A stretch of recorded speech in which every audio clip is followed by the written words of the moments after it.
Welcome to Teamsday, everyone. It is a special edition of Teamsday for the Anzac match. It's a big deal, and it's the first time the Warriors have hosted one in quite a while. So, big occasion coming up, and so we just thought we'd run through the team list now that it's been confirmed after the 24-hour cut down. On this episode, you got with you Jared Cronin and Isaac Sauce, bringing you we'll bring you the good stuff. All right, we've got some musical elements lined up for you as we run through the team list tonight. So let's have a little run through the teams, starting with the Gold Coast Titans. There we go, and that's them. And now onto the Warriors. Of course, Chance is in charge of our saves and our tries in the number 1 jersey. Here we go. Out on the wing, coming up soon. Here he is. Kind of fitting that last week we called him a hard target because he ended up being one and essentially not getting the ball a heck of a lot. Number 3, playing inside the hard target is the Rocco. the Rocco says, make a damn roll. Speaking of the Rock, we figured out, we managed to figure out where Roger Tuivasa-Sheck got his reverse caterpillar move from, and it is from the Rock. So Moneta Sauce, he's not here tonight, but he managed to give us that bit of wisdom. Holding on to the ball this week is por favor, Mateo Inigo Montoya. Got the glue. Into the halves. Of course, we discussed this. If you haven't joined us, this is the first time you've joined us. We've got the bacon and egg combo. Demaire Martin is the egg, and Sean is the bacon. So that's the bacon and egg flavour for our halves combo. Pretty straightforward. Into the forwards. There he is. Man, he racked up some Ks last week, didn't he? Big ads. And yeah, yours just means what the defenders call when Adam's got the ball. Number 9, wearing the special Anzac Day jersey is Wade Egan. Looking sharp there, bro. Looking sharp. Maybe to discuss those jerseys as well. Very special. Number 10 is Big Bam Bam. He's been playing really well lately too. Really well. Just quietly. Number 11 needs a bit of explaining. Isaac, someone asked last week why the Ford Fiesta, aka Jackson Ford, has a Lego face. Just, I think maybe one of the first times I saw him, I commented he had a head shaped like a Lego man, and he needs some Lego hands that can just lock onto the ball. Yes, it was following a performance where he'd been dropping the ball as well, so he gave him the hands to try and just pop onto the old steed in there. So hopefully that explains it a little bit further, even though it's a little bit random of us. Number 12, Jack the Muss, Laban. He's got the upgrade. He's got his first start this week. And the number 12 jumper. So get ready to cook him some eggs. I don't know. Number 13 is the captain, also wearing the special commemorative jersey for 2024. Tohu Harris. Good man. Onto the bench. Hey, the moon's back. The moon has returned. The glutes of doom. Dylan Walker. Exciting to see him return for the first time in a little while. Joining him is, you got this one, Isaac. Hey, Maspita Malay. Here he goes. Ramping up on the bench next to a special debut for... Isaac, you got this one too, bro.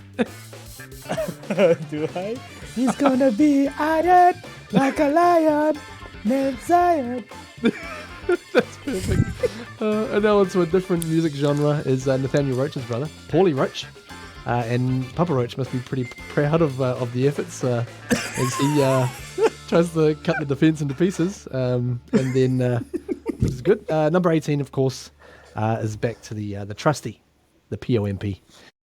Did we just go across there? That was 5. That was like a whole playlist. And that doesn't even work in our Aaron Neville reference that we were talking about earlier before we started recording. Oh, Aaron Neville.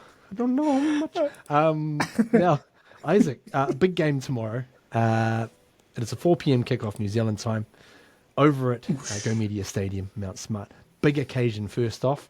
First time we've hosted an Anzac game. People have been asking for this for quite a while. We've finally got our wish.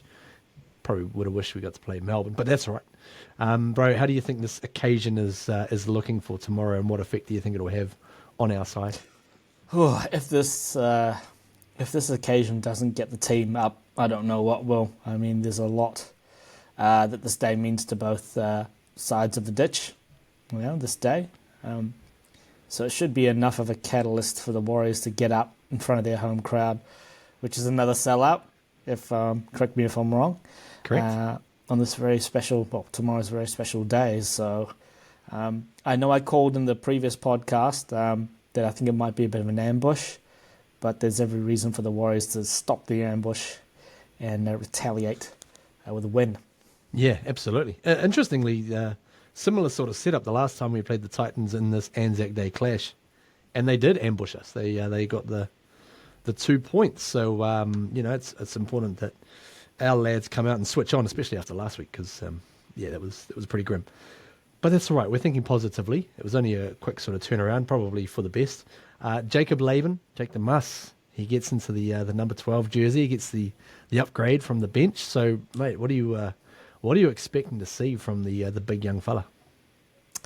Well, probably a little bit more of what we've already seen, but with a little bit more gusto. I think it's a big vote of confidence, right, to get into that starting team.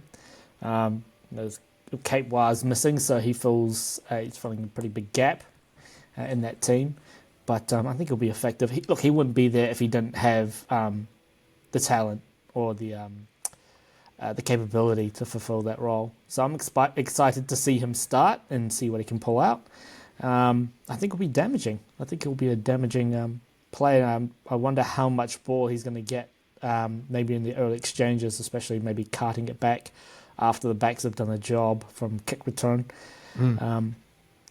Excited to see him play. Good on him. Fuck, yeah, bring on the young'uns.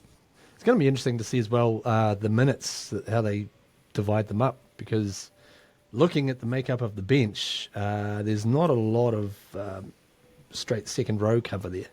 You've got Paulie Roach, Papa Roach playing dummy half, backup, and then you've got Dylan Walker, who is. They've been trying to get him to focus more on a sort of middle forward, back row type of role. So possibly, the potential is, I'm guessing, is that maybe Barnett could get moved around a little bit, perhaps, into that second row sort of role at different points. Do you think? That's the logical move, right? He's got second row experience, and to be honest, having Barnett on the field as much as we can is probably of benefit to us. He's just been so good this year that the more minutes he can play, the better. So spelling him, I wouldn't say spelling him, but probably not the intensity that he has playing up front in the second row, probably do him a little bit of a favour, and allow D-Buns to work the middle. Yeah, that's right. Now, young fella, Mount Zion, he's coming on for his debut, and a lot of people have been really building this up. They've been getting all excited about it, and we were excited about it last week before he didn't actually quite get to the field. But what do you think this big young fella is going to bring? Jeez, enough just energy. I'm pretty sure he thought he was pretty close to playing last week. He's probably pretty glad that he didn't, to be honest. Wouldn't have been a good experience first up for him. So tailor-made scenario for him to debut at home, big occasion. He'll have the support of family and friends there. So he'll come out all guns blazing, I reckon. I hope to see that. He's got a lot to offer this team, and he's arguably the future of this Warriors pack. So him and Jacob Laban will he's going to pull on the gear again after these years. It's in their hands. The future of the forward pack is in these guys' hands, but they've got enough experience around them, to show them the ropes. Yeah, he's every bit the. I know he's young, but he's every bit the sort of alpha in the when you look at him and watch him play, young Zion. So. In terms of our spine, maybe there might have been a few things to work on at training there. How difficult do you think that is, though, without Sean, sort of with him managing his workload amongst that injury with the Achilles? It's not ideal. I mean, they would have wanted to really polish their act up in that back line. We said it was clunky last week, and usually the training paddock's a place to sharpen, your edges. But professionals, they're all professionals, and they had a whole season of running that system in the back line last year. It should be just like riding a bike, even though it wasn't last week. They'll know where they went wrong. They'll be smart enough and they'll be experienced enough to know where they went wrong in terms of their timing in that back line. So I think they'll come up trumps this week. I mean, yeah, that Titans backline is pretty explosive, but I think they're pretty susceptible as well on defense. They leak a fair few points. Yeah. So the Warriors should pick them apart.